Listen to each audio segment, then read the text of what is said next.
안녕하세요. 오늘은 보내주신 자료, 그리스도인의 통치 참여와 책임, 이 발췌문을 가지고 좀 얘기를 나눠볼까 하는데요.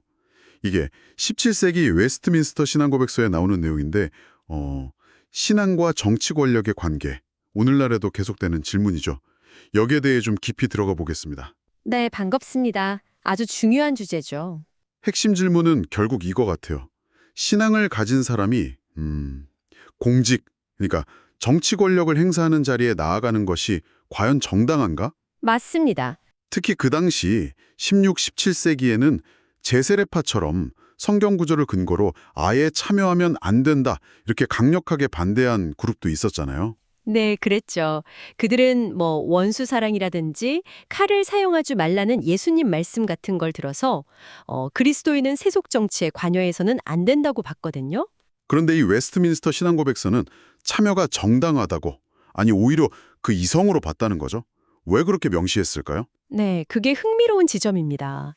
제세례파 같은 그룹들의 주장이 있던 시대적 배경 속에서 이 신앙 고백서는 단순히 참여해도 괜찮다 이 수준을 넘어서요. 아, 넘어서요. 네, 그리스도인이 통치자의 직무로 부름받을 경우 이걸 수락하는 것이 합법적일 뿐만 아니라 이게 중요합니다. 하나님의 소명, 그러니까 부르심이라고 명시적으로 선언을 해요. 아, 소명이다. 네, 잠언이나 로마서 같은 구절들을 근거로 들면서요. 단순한 허락이 아니라 신적인 부르심으로 본 거죠. 와, 소명이라는 단어가 주는 무게감이 상당하네요. 그냥 해도 돼가 아니라 부르심이라니. 그러면 그 부르심에 응답한 공직자는 어떤 원칙, 또 어떤 책임을 가지고 직무를 수행해야 한다고 봤을까요? 네, 아주 중요한 질문입니다.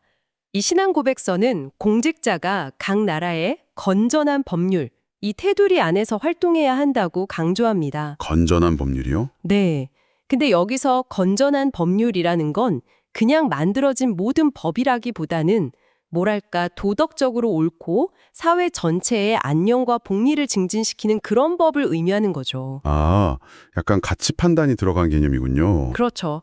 그래서 자신의 자의적인 판단이 아니라 이 건전한 법률이라는 틀 안에서 공익과 질서를 위해서 봉사해야 할 책임이 따른다고 봤습니다. 건전한 법률 안에서 행동해야 한다. 근데 이게 또 건전함의 기준이 뭐냐, 이런 논쟁이 있을 수 있겠는데요. 특히 신앙고백서가 제시하는 구체적인 목표들을 보면 더 그럴 것 같아요. 맞습니다. 신앙 고백서가 제시하는 목표는 크게 세 가지로 요약할 수 있거든요. 세 가지요? 네. 첫째는 경건, 그러니까 참된 종교. 당시 맥락에서는 기독교적 진리가 보호받고 장려되도록 힘쓰는 것이고요. 둘째는 정의, 공정한 법 질서를 세우고 집행하는 것. 그리고 셋째는 평화입니다. 이건 사회 내부 질서 유지랑 외부 위협으로부터의 안보 확보 둘 다 포함하고요. 경건, 정의, 평화. 네. 시편이나 디모데전서, 사무엘하 같은 여러 성경 구절들이 이런 책임들을 뒷받침한다고 봤죠. 근데 말씀하신 대로 특히 경건을 증진한다는 목표는 오늘날처럼 다양한 가치가 공존하는 사회에서는 해석이나 적용에 있어서 좀 복잡한 문제를 일으킬 소지가 있겠죠. 그렇겠네요. 경건, 정의, 평화. 이 세 가지 목표를 추구해야 한다. 근데 이 자료에서 또 하나 눈에 띄는 점이 있었어요. 그 신약 시대인데도 예수님의 가르침이 있는데도 불구하고 필요하다면 전쟁 수행도 정당화될 수 있다고 본다는 부분이었거든요. 아, 네네. 원수를 사랑하라는 가르침과는 어떻게 조화를 시키는 걸까요? 네, 바로 그 지점이 당시 평화주의자들과 명확하게 선을 긋는 부분이고 상당히 중요한 논점입니다. 신앙고백서는 국가의 정의와 평화를 수호하기 위해서 정의롭고 필요한 경우에는 전쟁을 수행하는 것이 합법적이라고 봐요. 아, 합법적이다? 네. 누가복음에서 세례 요한이 군인들에게 했던 말이나 로마서 13장에서 통치자가 칼을 가졌다는 구절, 또 백부장 고넬료 이야기 등을 근거로 들죠. 하지만 무조건적인 건 아니겠죠? 물론입니다. 이건 굉장히 엄격한 조건 하에서만 정당화된다고 봤어요. 예를 들어서 명백한 침략에 대한 방어처럼 정당한 명분이 있어야 하고요. 또 외교적 노력 같은 다른 모든 평화적 수단이 실패했을 때 사용하는 정말 최후의 수단이어야 한다는 거죠. 최후의 수단? 네.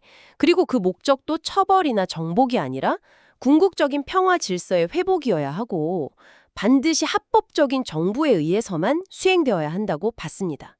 그러니까 뭐 무분별한 전쟁을 허용하는 게 아니라 공적 책무로서 평화와 정의를 지키기 위한 아주 불가피한 수단으로 제한적으로 인정한 겁니다. 그렇군요. 시민적 의무, 특히 질서 유지나 안보 같은 현실적인 책무를 신앙 원칙 안에서 통합하려고 했던 시도라고 볼 수 있겠네요. 자, 오늘 이렇게 17세기 웨스트민스터 신앙 고백서의 관점을 좀 살펴봤는데요.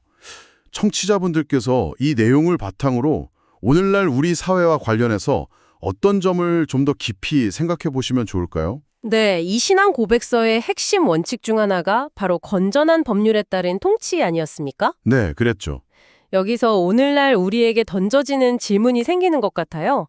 17세기와는 비교할 수 없을 정도로 다원화된 현대사회잖아요. 그렇죠. 훨씬 복잡하죠. 네, 이런 사회에서 무엇이 과연 건전한 법이고 또 무엇이 정의로운 통치인지에 대한 합의를 이루기가 점점 더 어려워지고 있습니다. 다양한 신념과 가치관이 막 충돌하는 상황 속에서 이 신앙 고백서의 원칙, 그러니까 경건, 정의, 평화를 추구하면서 건전한 법률에 따라 공직을 수행하려는 사람은 과연 어떤 현실적인 고민에 직면하게 될까요? 구체적으로 어떤 고민일까요? 예를 들어서 특정 종교적 신념에 기반한 경건의 추구가 다른 시민들의 자유와 어떻게 조화를 이룰 수 있을지, 또 정의의 기준은 과연 어떻게 설정해야 할지 같은 문제들이죠. 이 오래된 문서가 던지는 질문의 무게를 오늘날의 복잡한 맥락에서 청취자분들께서 다시 한번 곱씹어 보시면 아주 흥미로운 성찰의 기회가 되지 않을까 싶습니다.